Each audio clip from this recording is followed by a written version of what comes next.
যুদ্ধ বিধ্বস্ত দেশও ঘুরে দাঁড়াতে পারে। জাপান, জার্মানি, ইতিহাস তার সাক্ষী। কিন্তু দুর্নীতিতে বিধ্বস্ত একটি দেশ, সেখানে উন্নয়ন যেন বালির উপর তোলা বাড়ির মতো, দেখতে সুন্দর, ভিতরে ফাঁপা। বাংলাদেশের সাম্প্রতিক অভিজ্ঞতা যেন সেই কথাটিকেই নতুন করে প্রমাণ করছে। বাংলাদেশ নামের এই ভূখণ্ডটি বড় অদ্ভুত। এখানে নদী যেমন নিজের পথ নিজেই বানায়, তেমনি নিয়মও নিজের মতো করে চলতে শেখে। কাগজে কলমে সব ঠিক, কিন্তু বাস্তবে কোথাও যেন হিসাব মেলে না। যে দেশে স্বাধীনতার অর্ধশতক পেরিয়েও মানুষ এখনও ন্যায় বিচারের অপেক্ষায় দাঁড়িয়ে থাকে, যে দেশে দুর্নীতি কোনো বিচ্ছিন্ন ঘটনা নয়, এ যেন এক প্রাতিষ্ঠানিক অভ্যাস, রক্তে মিশে যাওয়া এক অদৃশ্য প্রবাহ।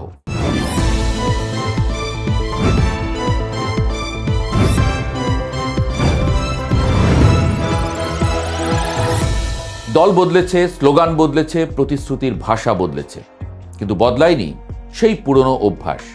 জনগণ ভেবেছিল এবার হয়তো কিছু বদলাবে, কিন্তু বাস্তবতা এমন এক আয়না যেখানে প্রতিফলন সবসময় সুন্দর হয় না।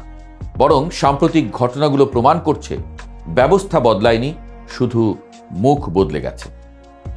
সংসদ, যে জায়গাটিকে আমরা গণতন্ত্রের পবিত্রতম মঞ্চ বলে জানি, সেখানে দাঁড়িয়ে প্রতিদিন দুর্নীতির বিরুদ্ধে উচ্চকণ্ঠে কথা বলতে হয়। সেই জায়গাতেই যদি দুর্নীতির এমন সূক্ষ্ম ও নিয়মতান্ত্রিক চর্চা হয়, তখন বিস্ময়ের জায়গা আর কোথায় থাকে?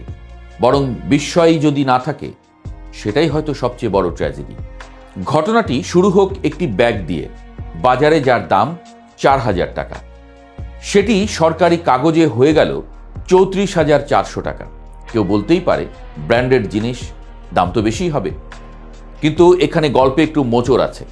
ব্র্যান্ডের নাম লেখা, কিন্তু জিনিসটি নিম্নমানের, লোগো আলাদা করে লাগানো, যেন নামটাই আসল, গুণগত মান নয়। এবার আসা যাক কার্ড রিডারের কথায়। বাজারে 3,000 টাকার যন্ত্রটি কেনা হয়েছে 21,500 টাকা দিয়ে। এখানে আর যুক্তির জায়গা থাকে না, থাকে কেবল বিস্ময়। বিস্ময় ধীরে ধীরে সন্দেহে রূপ নেয়, আর সন্দেহ যখন তথ্যের সঙ্গে মেলে, তখন সেটি আর সন্দেহ থাকে না, হয়ে যায় অভিযোগ। সবচেয়ে চোখে পড়ার মতো বিষয় ক্যামেরার সরঞ্জাম কেনা। একটি ডিজিটাল এসএলআর ক্যামেরা বডির বাজার মূল্য প্রায় 3,38,000 টাকা। সেটি কেনা হয়েছে 7,09,500 টাকা দিয়ে। 4টি ক্যামেরা বডির জন্য ব্যয় হয়েছে 28,38,000 টাকা, অথচ পুরো সেটের বাস্তব বাজার মূল্য 20 লাখ টাকারও কম। কিন্তু সরকারের কাছ থেকে নেওয়া হয়েছে 58,44,130 টাকা। এই পার্থক্য শুধু সংখ্যা নয়, এটি একটি মানসিকতার প্রতিফলন। প্রশ্ন উঠতে পারে, এত বড় ব্যবধান কিভাবে সম্ভব? উত্তরটি লুকিয়ে আছে আমাদের প্রশাসনিক কাঠামোর ভেতরে। সরকারি কেনাকাটা একটি সুসংগঠিত আইনি প্রক্রিয়ার মাধ্যমে সম্পন্ন হওয়ার কথা। সেখান থেকে টেন্ডার, মূল্যায়ন, নিরীক্ষা সবই নিয়ম মাফিক। কিন্তু যখন নিয়মই হয়ে ওঠে ঢাল, তখন অনিয়মকে আর আলাদা করে চেনা যায় না। এই ঘটনাটির আরও একটি দিক আছে, সময়ের হিসাব। 30 দিনের মধ্যে সরবরাহের কথা থাকলেও মাত্র 19 দিনে সবকিছু সরবরাহ করা হয়েছে। দ্রুততা সবসময় দক্ষতার প্রমাণ নয়, অনেক সময় এটি তাড়াহুড়োর আড়ালে কিছু ঢাকার চেষ্টাও হতে পারে। এই পুরো প্রক্রিয়ার নেপথ্যে ছিলেন সংসদ সচিবালয়ের সদ্য বিদায় নেওয়া সচিব কানিজ মাওলা। অভিযোগ আছে তিনি পুরো কেনাকাটার তত্ত্বাবধান করেছেন। কাগজে কলমে সব নিয়ম মেনে কাজটি করা হয়েছে, এমনভাবে যাতে ভবিষ্যতে কোনো জবাবদিহিতার মুখে না পড়তে হয়। এটি দুর্নীতির এক পরিণত রূপ, যেখানে অপরাধটি এতটাই নিখুঁতভাবে করা হয় যে সেটি প্রমাণ করাই কঠিন হয়ে পড়ে। সরবরাহকারী প্রতিষ্ঠান হিসেবে কাজ করেছে সেফ ট্রেডার্স। নামটি যতটা সাধারণ, তাদের কার্যক্রম ততটাই প্রশ্নবিদ্ধ। প্রতিষ্ঠানের কোনো ওয়েবসাইট নেই, আছে শুধু একটি ফেসবুক পেজ। তাদের জেনারেল ম্যানেজার মিরাজুল ইসলামের বক্তব্য আরও কৌতূহলোদ্দীপক। সরকারি কেনাকাটায় এমন দাম অস্বাভাবিক নয়, যেন এটি একটি স্বাভাবিক প্রথা, একটি অলিখিত নিয়ম। অন্যদিকে কার্যাদেশে স্বাক্ষরকারী সিনিয়র সহকারী সচিব মোহাম্মদ মহিদুল হক দায় এড়িয়ে বললেন, তিনি নতুন, কমিটির সিদ্ধান্তেই সব হয়েছে। এই কমিটি নামের সত্তাটি আমাদের প্রশাসনে এক অদ্ভুত চরিত্র, যেখানে দায় থাকে কিন্তু দায়ী থাকে না কেউ।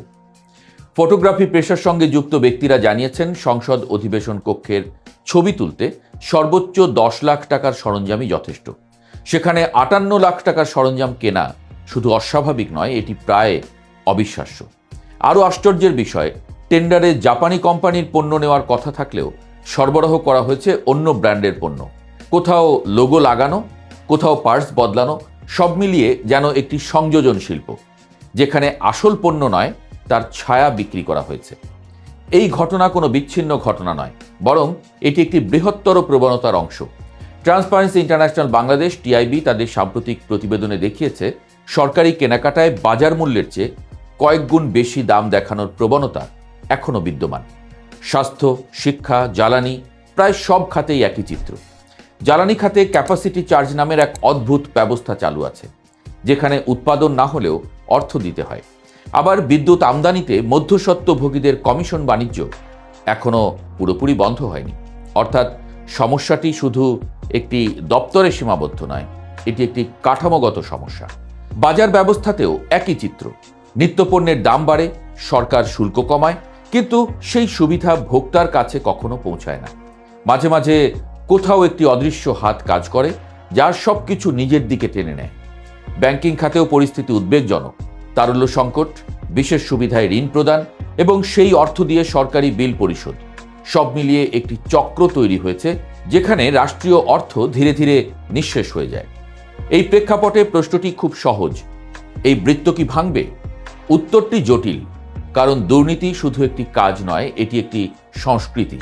এটি এমন একটি অভ্যাস যা সময়ের সঙ্গে সঙ্গে প্রাতিষ্ঠানিক রূপ নিয়েছে। তবে আশার জায়গাও আছে, কারণ তথ্য এখন লুকিয়ে রাখা কঠিন। গণমাধ্যম, গবেষণা প্রতিষ্ঠান এবং সচেতন নাগরিকদের কারণে এসব ঘটনার সামনে আসছে।